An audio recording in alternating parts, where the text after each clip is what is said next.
Welcome back to Dream Weddings. Now, transforming a wedding into a dream wedding requires endless effort, patience and of course a lot of planning. And if you're looking for perfection in every minute detail, then it's probably best to leave it in the hands of an expert like Karan Soorma, VP of Cineyug.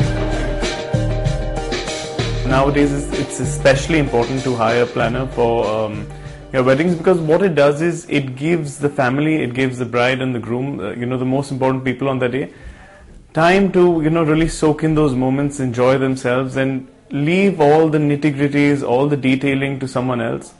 There's so much work involved in a modern day wedding, so it just makes sense to get some help, just some hands and feet, and so you can enjoy your day. People always have an idea of what they want to spend, but generally, as per my experience, they never eventually stick to the budget. So because once they see all the options available to them, and in terms of food, in terms of venues, in terms of entertainment, it generally always stretches a little bit. But there have been weddings which have been done in about 20-30 lakhs. There have been budgets which have gone into multiples of crores. I mean, millions of dollars have been spent. So it really is. It really depends on the taste and the fancies of the families. I mean, you could have a very simple wedding in a very simple hall in say a Bombay or Delhi or any town for that matter. Or you can go to an exotic destination. You can go to Goa. I mean, people go to Florence nowadays, Turkey, Spain. I mean, the sky's the limit, honestly, on a wedding. So you really, I mean, budget's really not an issue. I mean, there are a lot of wedding planners who do weddings for smaller budgets, 5 lakhs, 10 lakhs, 20 lakhs. There's people who do specialty weddings where you've got international travel, you've got hotel rooms, you've got entertainment. So I mean, it really depends on what the client is looking for. Generally, the more time a wedding planner gets to really spend with the family and get an understanding of what they really want, what they need, it's always better. So on an average, I think about at least 2 to 4 months is a good time to really get into that. Sometimes, obviously, most of the times, especially in our Indian weddings where we're all running around doing various things, we don't get that. I mean, most of the times you get about 1 or 2 months to really put things together. But ideally, about 3-4 months is a good amount of time to really plan it. But what one needs to keep in mind is, venues nowadays are very short.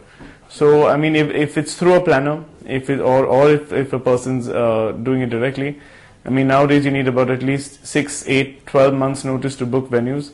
So, I mean, once those details are covered, then it doesn't really take too much time to put things together. We've done a lot of weddings for a lot of industrial clients. I mean, we've done weddings all over the place. Obviously Bombay, Delhi. We've done destination weddings in Goa. We've done weddings in Turkey. In terms of a clientele, we generally work across the board, and we deliver our services everywhere. So I mean, it's quite varied in terms of our client base. Now, for any wedding to truly become a dream wedding, one must have the right jewelry to match the occasion. And to buy the right jewelry, one must fix a budget and allocate this appropriately. Rahul Gupta, MD of PP Jewelers, is here with us with just the right ideas.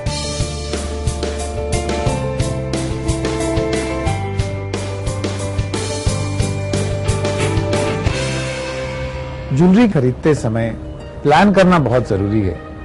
सोने के दाम 30 लाख रुपए kilo हैं। इससे क्या होता है कि हम खरीदना चालू करते हैं, यदि हमारा बजट 30 लाख है और हम बिना प्लान करे खरीदना स्टार्ट करते हैं तो पता चला हमने 12 लाख का एक ही नेकलेस खरीद लिया और उसके बाद जो बाकी आइटम्स हैं उनके लिए बजट कंस्ट्रेंट नजर आने लगता है। So it is very important for anybody, even with the higher budgets, maybe in crores, even maybe 10 crores, then also it is very important to plan कि हमें ये 15 आइटम खरीदनी है और उसके अंदर हमें अंदाजन इतने पैसे खर्च करने हैं। अदरवाइज जो हमने देखा है अपने स्टोर्स के ऊपर, people end up spending 30%, 40% on single item. Then they have to curtail the expenditure for another all sales.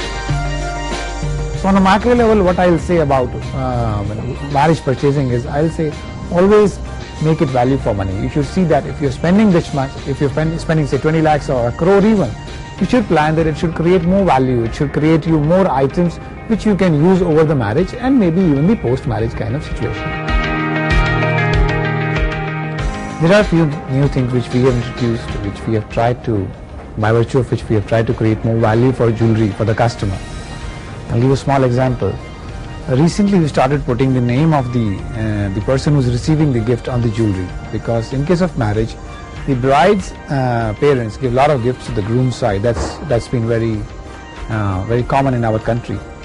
We've introduced a concept wherein every ring or every item which is gifted by the bride's parents to the groom's relatives carry their name marked in laser, which really makes a memory for them that this is what they had received from their nephew, niece or whosoever's marriage from the bride's parents, and which carries their name. It's create a lot of value for them that somebody cares. I mean, caring is everything about. I mean, spending doesn't make you feel special. It's the care given by other person what makes you feel special.